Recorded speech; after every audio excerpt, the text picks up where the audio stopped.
Hi friends, welcome back for DElEd classes. तो आज जो है एक नए पेपर की शुरुआत होने वाली है, जो हमारा F4 पेपर है, जिसमें हम पढ़ेंगे विद्यालय की संस्कृति और परिवर्तन और शिक्षक का विकास के बारे में। आज जो है सो हम पहले F4 का जो जितना हमारा यूनिट है उसके बारे में, यूनिट के जो सारे पॉइंट डिस्कस करेंगे, जो किस यूनिट में कौन से पॉइंट में क्या सब पढ़ना है। और ये जो पेपर है ना, जो हमारा जो F1 से लेकर F4 तक जो हमारा जो फर्स्ट यूनिट का पेपर है, यानी 100 मार्क्स का जो एग्जाम होता है, जो हम पहले 4 पेपर में 100 मार्क्स का होता है। उसके बाद जो हमारा जो होता है सो उसमें कम मार्क्स के बाद आने लगता है। तो ये जो मतलब आधा हो जाता है 50, ये हमारा 100 मार्क का जो पेपर है, ये है लास्ट पेपर है 100 मार्क का। यानी F1 भी 100 नंबर पूछता है, F2 भी, F3 भी, F4 भी। तो 100 नंबर का टोटल एग्जाम होता है, जिसमें 70 नंबर आपका क्या होता है, आपका जो है सो बाहर देना पड़ता है, यानी बाहर जाके आपको सेंटर पड़ेगा, वहाँ पे एग्जाम देना पड़ेगा।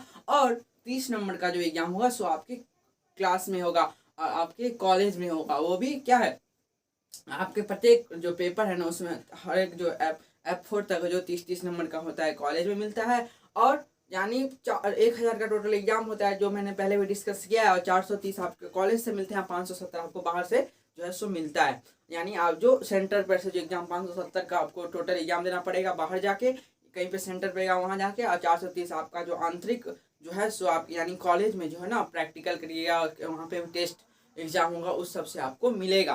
तो इसमें जो सबसे ज़्यादा नंबर उठाने वाला जो है पेपर जो है सो F4 तक है। और F4 में यानी जो है 100 नंबर का पेपर ये भी है। और F1 से लेके F4 तक 100 नंबर का चारों पेपर है। फिर F5 F6 वो सब 50 नंबर का जो है सो पेपर होता है हमारा। जो है आज हम ये डिस्कस करेंगे। और मैंने जो है सो जो ग्रुप के जो नोटिस के लिए, नोटिफिकेशन सब के लिए ना, एक ग्रुप भी बनाया है, व्हाट्सएप ग्रुप भी बना हुआ है और टेलीग्राम लिंक भी बना हुआ है। लिंक जो है सो आपके डिस्क्रिप्शन में है, वहाँ जाके आप ज्वाइन होना चाहते हो तो ग्रुप में ज्वाइन हो जाइएगा। और एक गुप्त सूचना से जो हमारे हमको सूचना मिली है कि जो आपका जो कॉलेज टेस्ट है वो अगले मंथ से होने वाला है। इसके लिए आप अच्छे से प्रिपेयर करिए और एक गाइड जरूर खरीद लीजिएगा। उससे थोड़ा थोड़ा पढ़ते रहिएगा, जिससे आप क्या होगा, जो आप सारे क्वेश्चन को अगर टच करेंगे, अगर सारे क्वेश्चन आप एक बार पढ़ लिए रहेंगे तो आप में पूरा फिर आप में क्या होगा, जो धीरे धीरे फिर दोबारा आप जब पढ़ेंगे एग्जाम टाइम में तो आपको रिकॉल होता रहेगा। और अगर सीटेट का प्रिपरेशन भी कर रहे हो, अगर जुलाई में होने वाला है, जुलाई में फिर नेक्स्ट फॉर्म आने वाला है शायद, तो वहाँ अभी से आप क्या उसका प्रिपरेशन भी स्टार्ट कर दीजिए। क्योंकि हमें जो है क्या, अगर जितने भी लोग सीटेट में पेपर देने वाले हो ना, कमेंट में अगर क्लास चाहते हो सीटेट का, तो कमेंट में जो है सो सीटेट की क्लास जो है ना उसके वो लिख के ना आप कमेंट कर दीजिएगा। तो मैं सीटेट का क्लास भी क्या जो है तो जो है सो मैं कराना शुरू कर दूंगा। जो सीटेट का जो सीडीपी के बारे में क्वेश्चन है, और सीडीपी क्या, सीटेट में जो है मेनली आपको कहाँ पे फोकस करना है, सीडीपी के बारे में। और ये सब भी जो अभी पढ़ रहे हो सीडीपी तो ही हुआ, ये सब भी सीटेट में आता है। यानी 40% लगता है हमारा जो डीएलएड के सिलेबस में से आता है सीटेट में। ये सब भी पढ़ लीजिएगा ना, तो आपको सीटेट की तैयारी वैसे भी होता रहेगा। और सीटेट में जो मनोसामाजिक जो हमारे जो मनोवैज्ञानिक जिन्होंने भी जो कुछ कथन कहा है उस पर ज़्यादा गौर करने की जरूरत होगी। क्योंकि मैं जो यहाँ पे लिखता हूँ वैज्ञानिक कथनों के अनुसार ना, वो सीटेट से जो क्वेश्चन आता है उस उधर वो देख के ही मैं ये पूरा जो है यहाँ पे लिखता हूँ। जो मतलब जिस प्रकार जो मनोवैज्ञानिक के बारे में पूछा जाता है, उनके कथनों के बारे में, या उनके एग्जाम्पल एज एग्जाम्पल दिया जाता है, और एग्जाम्पल के अनुसार आपको मनोवैज्ञानिक को जो है ना, साइकोलॉजिस्ट को जो जो इनके आधार पर ये क्या सूट हो रहा है, तो ये सब पूछता है। जो मैं क्वेश्चन कराऊंगा तो क्लियर हो जाएगा। और एंट्रेंस की क्लास की भी जो प्रत्येक दिन आपको क्या क्वेश्चन आता है, तो वो भी अगर आप जितने भी दोस्त हैं डेली एंट्रेंस एग्जाम के लिए जो तैयारी कर रहे हैं, तो उनमें शेयर कर दीजिएगा। और डीएलएड की जो फर्स्ट ईयर क्लास वो तो डेली करवा ही रहा हूँ।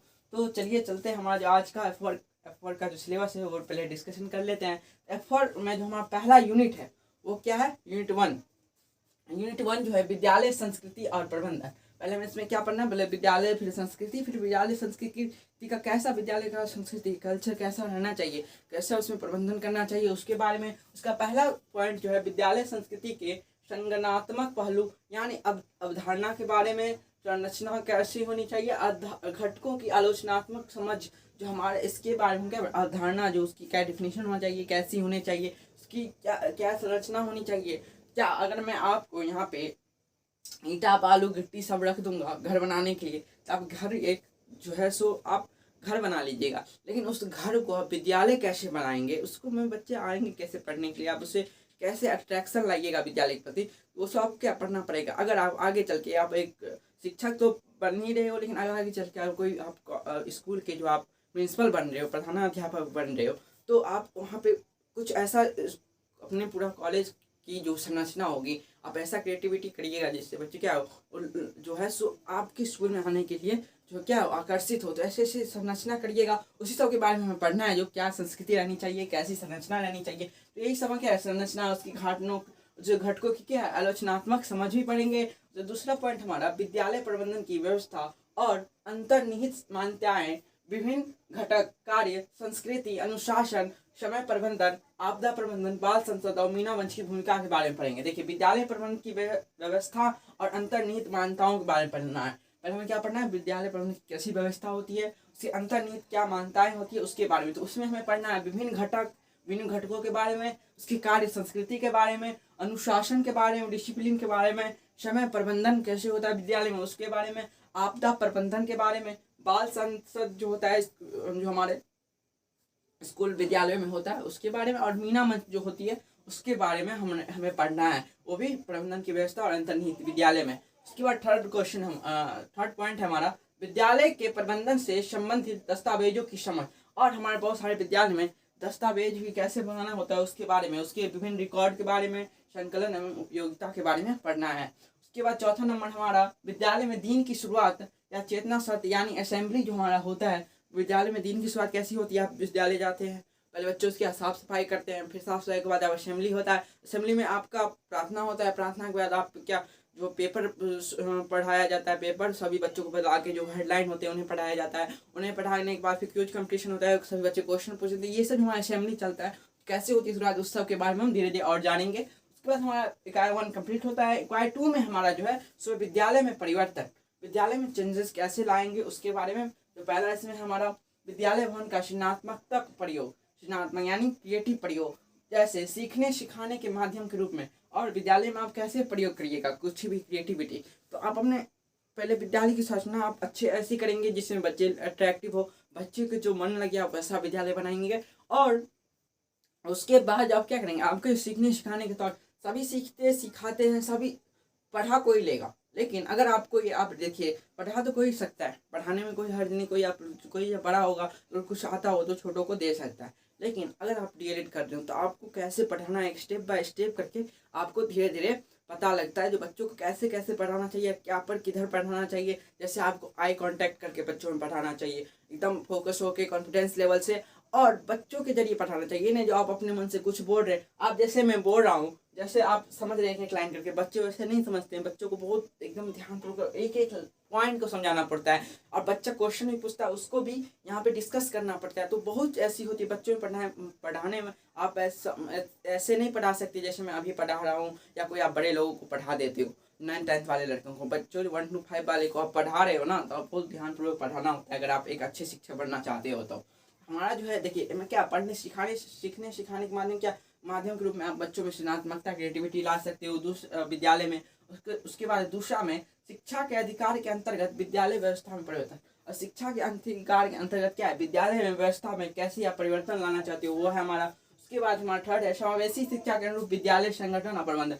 समावेशी शिक्षा के बारे में हम पढ़ा है। जो समावेशी शिक्षा क्या है, जो हमारे जो वर्ग में सभी तरह के लोग आते हैं। कोई जो हमारा होता है सो फिजिकल चैलेंज लोग होते हैं, कोई हमारा जो थोड़ा बच्चा जो मनबुद्धि टाइप का हो जाता है, बहुत बच्चे तेज भी होते हैं। लेकिन समाज से शिक्षा क्या है, जो अब बच्चे तेज हैं उसी पे तो फोकस नहीं करना है, सभी बच्चों को साथ लेके चलना है। तो जो फिजिकल चैलेंज लोग हैं उनको भी, जो हमारे मंदबुद्धि हैं उनको भी, जो तेज हैं बहुत उनको भी। अब उसको कैसे लाना है वो आप पे डिपेंड करता है। और ऐसे जो है बहुत सारे ऐसे जो हमारे उपकरण भी आए हुए हैं जो बच्चों को पढ़ाने में मदद मिलती है, तो उसको भी समावेशी शिक्षा कहते हैं। इसके बारे में डिटेल से पढ़ भी लिया है। तो उसके अनुरूप क्या विद्यालय में संगठन कराना है और उसका व्यवस्था करना, प्रबंधन करना है। उसके बाद चौथा है हमारा कला समेकित शिक्षा के माध्यम से विद्यालय परिवेश एवं कक्षा शिक्षण में बदलाव। और कला समेकित शिक्षा के माध्यम से, कला के माध्यम से क्या करना है, विद्यालय परिवेश एवं कक्षा शिक्षण में बदलाव करना है। उसके बाद 5 हमारा सूचना और संचार तकनीक का शिक्षण पर क्या प्रयोग। देखिए सभी जो पेपर है ना एक दूसरे से कनेक्टेड है, क्योंकि सूचना एवं संचार तकनीक की हम थोड़ा का झलक इसमें भी हमें आप F4 में भी देखने को मिलेगा। और यही जो है ना, इस पे पूरा सूचना एवं संचार तकनीकी जो हमारा सबसे लास्ट वाला पेपर है F12, उसमें भी ICT के बारे में पढ़ना है। जो हमारा सूचना एवं संचार तकनीक का प्रयोग शिक्षण के माध्यम कैसे होना चाहिए और कैसे कैसे मॉडर्नाइज हो रहा है हमारा जमाना है, जो हमारा जो दुनिया है वो, तो उसके बारे में पढ़ना है। तो इसमें भी थोड़ा 12 का झलक होगा। उसके बाद हमारा है इकाई 3 विद्यालय शिक्षण की व्यवस्थाएं। इसमें पहला है कक्षा कक्ष शिक्षण की प्रकृति, मतलब क्लासरूम की क्या शिक्षण की प्रकृति कैसी हो, परंपरागत हो, बाल केंद्रित हो, लोकतांत्रिक हो, रचनात्मकता हो आदि। और इस सब के बारे में कैसा जो शिक्षण की प्रकृति, क्लासरूम की शिक्षण प्रकृति कैसी होनी चाहिए, यानी कक्षा के कक्ष यानी क्लासरूम की शिक्षण प्रकृति कैसी रहना चाहिए, परंपरागत, बाल केंद्रित, लोकतांत्रिक और सृजनात्मकता और आदि बहुत सारे ऐसे कुछ हम उसके बारे में पढ़ेंगे। दूसरा हमारा कक्षा का संचालन, क्लासरूम की संचालन में कक्षा की व्यवस्था, कक्षा में संप्रेषण एवं सीखने सिखाने के विविध स्तर हो, यानी कक्षा का संचालन कैसे हो, कक्षा की व्यवस्था हो, कक्षा में संप्रेषण कम्युनिकेशन हो एवं सीखने सिखाने के विविध स्तर हो, यानी सभी स्तर पे सिखाया जाए। मतलब इजी टू इजी, जितना इजी हो सके उतना इजी, और फिर धीरे धीरे उसे हार्ड करके जो विविध रूप से बहुरूपीय उसे पढ़ाना है, यानी उसे जो है सभी प्रकार का जिस तरह से बच्चे समझे उस प्रकार से उसे समझाना है, जिससे उनका सभी बहुमुखी विकास हो। उसके बाद थर्ड हमारा सीखने की योजना यानी लर्निंग प्लान, अवधारणा, योजना निर्माण, उसके बाद क्रियान्वयन तथा स्वमूल्यांकन। क्या पढ़ना है, सीखने की योजना, उसकी अवधारणा पढ़ना है, योजना कैसे निर्माण किया जाए, उसके बाद जो कैसी कार्य करना चाहिए, उसमें कैसा मूल्यांकन करना चाहिए। मूल्यांकन के बारे में इस समय पहले वाला पेपर भी था, उसके बाद हमने पढ़ लिया था मूल्यांकन और अवलोकन के बारे में जो था। उसके बाद देखिए चौथा हमारा है पाठ्य सहगामी और सह शैक्षिक क्रियाएं। ये भी हमारा क्या यूनिट 3 का ही पार्ट है जो यहाँ पे लिखा हुआ है, जो चौथा नंबर है पाठ्य सहगामी व सह शैक्षिक क्रियाएं, यानी जो हमारा होता है शैक्षिक क्रियाएं, जो सह शैक्षिक यानी शिक्षा से जुड़ा हुआ जितनी भी क्रिया है वो कैसी योजना, उसका क्रियान्वयन, गतिविधियां, कला, खेल इत्यादि। देखिए पाठ्य सहगामी मतलब जो यानी पढ़ाने की कोई ऐसी वस्तु हो जिसके माध्यम से आप पढ़ा सकते हो, यानी उसकी कैसी क्रिया होनी चाहिए, यानी देखिए खेल ही है, यानी इसमें क्या आप कह सकते हैं महत्व योजना, उसकी जो कैसी क्रिया होनी चाहिए उसके बारे में पढ़ना है, जैसे गतिविधियां, कला, खेल इत्यादि। कोई अगर बच्चा गेम खेल रहा है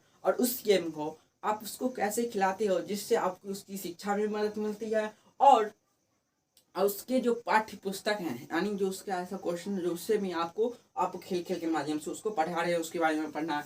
और पांचवा हमारा सीखने सिखाने के दौरान आने वाली प्रमुख चुनौतियां था अनुपूरक शिक्षण की व्यवस्था के बारे में हमें पढ़ना है। जो हमारा सीखने सिखाने के दौरान आने वाली प्रमुख चुनौतियां होती है, और अनुपूरक शिक्षण की व्यवस्था जो है उसके बारे में।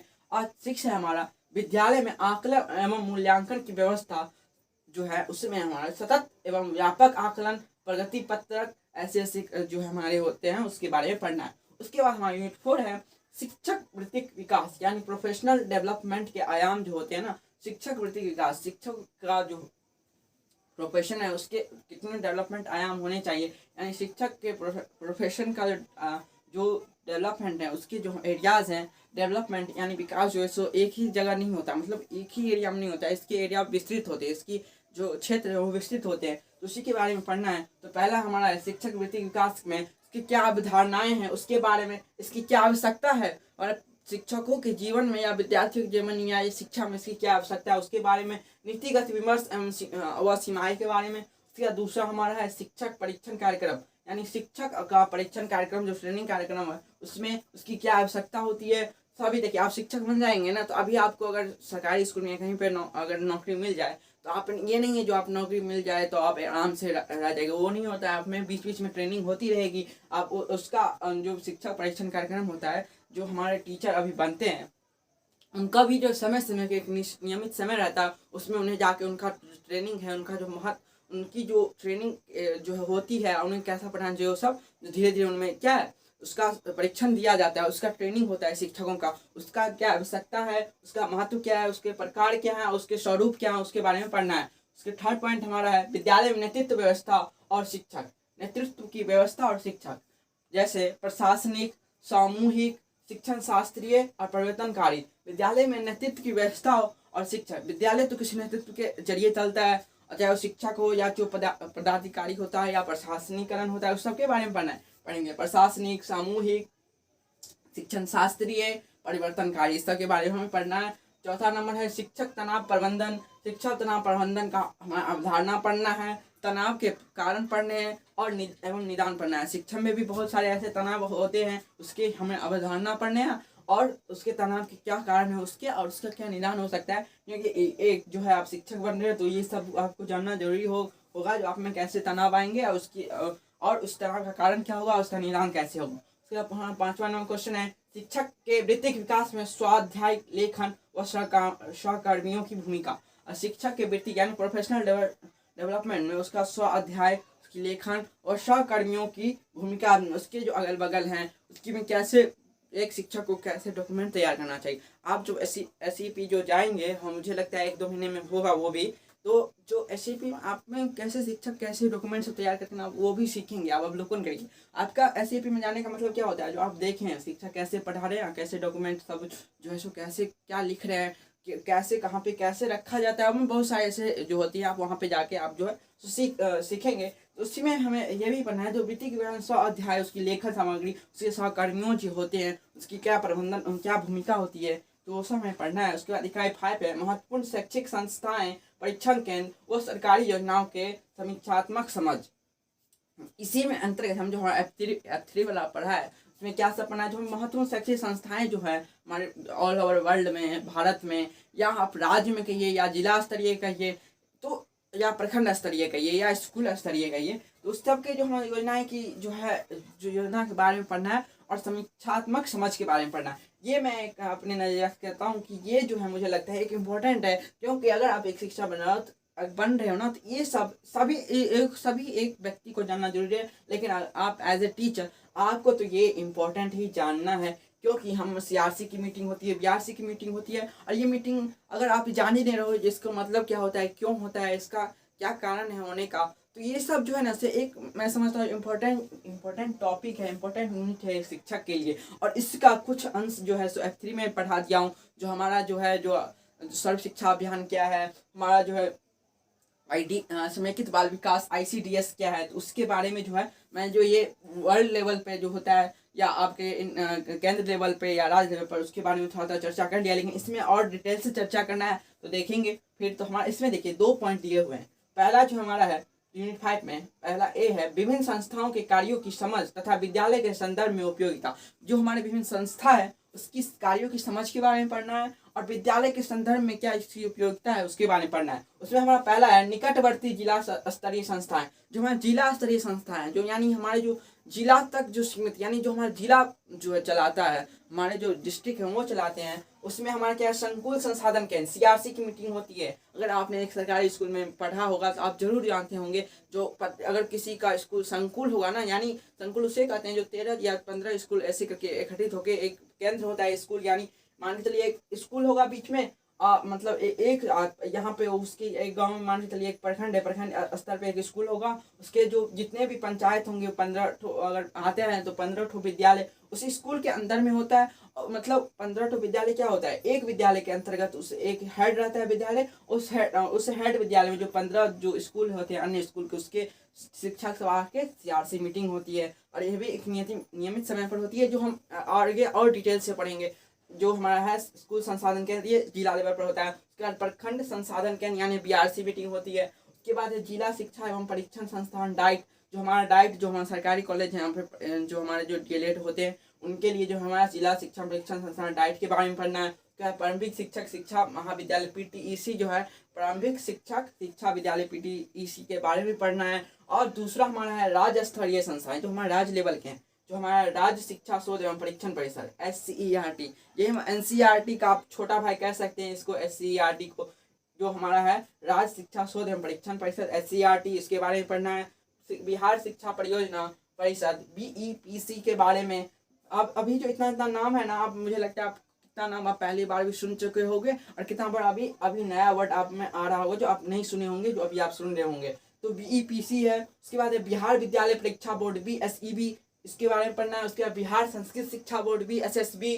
उसके बाद हमारा बिहार राज्य मदरसा शिक्षा बोर्ड BSMEB। उसके बाद हमारा बिहार मुक्त विद्यालय शिक्षण एवं परीक्षा बोर्ड BBOSE। और उसके बाद हमारा थर्ड पॉइंट है राष्ट्रीय स्तर की संस्थाएं, यानी हमारा नेशनल लेवल की संस्थाएं, उसके बारे में पढ़ना है। उसमें हमारा राष्ट्रीय शैक्षिक अनुसंधान एवं परीक्षण परिषद NCERT। यही जो NCERT जो है सो केंद्र लेवल पे होती है, SCERT क्या होती है, राज्य लेवल पर होती है। और उसके बाद है केंद्रीय माध्यमिक शिक्षा बोर्ड CBSE। उसके बाद है राष्ट्रीय शैक्षिक योजना एवं प्रशासन विश्वविद्यालय NUEPA। और उसके बाद है राष्ट्रीय शिक्षक शिक्षा परिषद NCTE, राष्ट्रीय शिक्षक शिक्षा परिषद NCTE। उसके बाद हम चौथा नंबर है हमारा अंतर्राष्ट्रीय एवं गैर सरकारी संस्थाएं। अब ये हो गया पूरा वर्ल्ड लेवल पे जो हमारा अंतर्राष्ट्रीय हुआ और गैर सरकारी संस्था है, जिसमें हमने यूनिसेफ के बारे में पढ़ लिया। यूनिसेफ के बारे में अच्छे तरीका से पढ़ा, इसमें कोई दिक्कत नहीं होनी चाहिए। अगर आपने नहीं देखा है तो वो हमारा F3 के पेपर में जो प्लेलिस्ट बना हुआ है वहाँ पे आप जाइएगा ना, तो वीडियो के 2-3 शायद वीडियो छोड़ के आप देख लीजिएगा। उसमें यूनिसेफ का अच्छे से डिस्कशन दिया हुआ है, जो यूनिसेफ क्या है, कहाँ से आया है, इसका मुख्यालय कहाँ है, उसके बारे में हमने चर्चा किया है। तो ये अंतर्राष्ट्रीय एवं गैर सरकारी संस्थाएं में आता है यूनिसेफ और वर्ल्ड बैंक और अन्य गैर सरकारी संस्था, उसके बारे में आगे से अच्छी तरह से और डिस्कशन करके हम पढ़ेंगे। और ये सब जो वर्ल्ड बैंक है और अन्य गैर सरकारी की प्राइवेट संस्था है जो वर्ल्ड के लेवल पर चलता है उसके बारे में। उसके बाद हम देखिए इसका दूसरा पॉइंट है B शिक्षण शैक्षिक योजनाओं के प्रमुख पहलुओं से परिचय तथा विद्यालय के संदर्भ में उपयोगिता। शैक्षिक योजनाओं के प्रमुख पहलुओं से परिचय पढ़ना है तथा विद्यालय के संदर्भ में उपयोगिता क्या है इसके उसका पढ़ना है।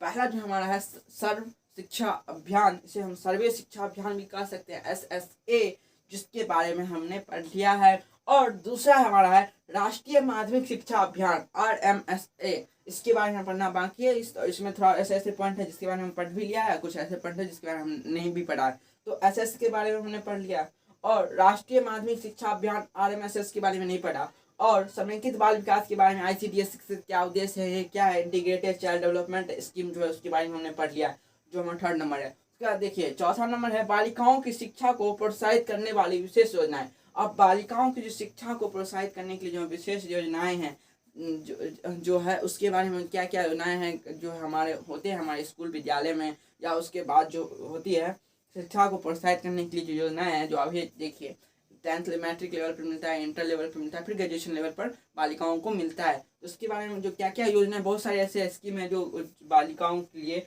जो है सो चलाई गई है। और उसके बाद 5वां नंबर लास्ट है उपेक्षित वर्ग के बच्चों की शिक्षा को प्रोत्साहित करने वाली विशेष योजना, यानी उपेक्षित वर्ग से जो हमारे पिछड़े वर्गों से आते हैं बच्चे, उनको प्रोत्साहित करने वाली विशेष योजनाओं के बारे में पढ़ना है। तो पहले इसमें हमने इसका 2 पॉइंट पढ़ लिया है, सर्व शिक्षा अभियान के बारे में और समेकित बाल विकास के बारे में। ये 2 पॉइंट जो है सो हमने पढ़ लिया। अब हमें जो पढ़ना है इसमें राष्ट्रीय माध्यमिक शिक्षा अभियान RMSS के बारे में, और चौथा है बालिकाओं की शिक्षा को प्रोत्साहित करने वाली अपेक्षित वर्ग से आने वाली जो हमारे होते हैं शिक्षा को प्रोत्साहित करने वाली योजना के बारे में।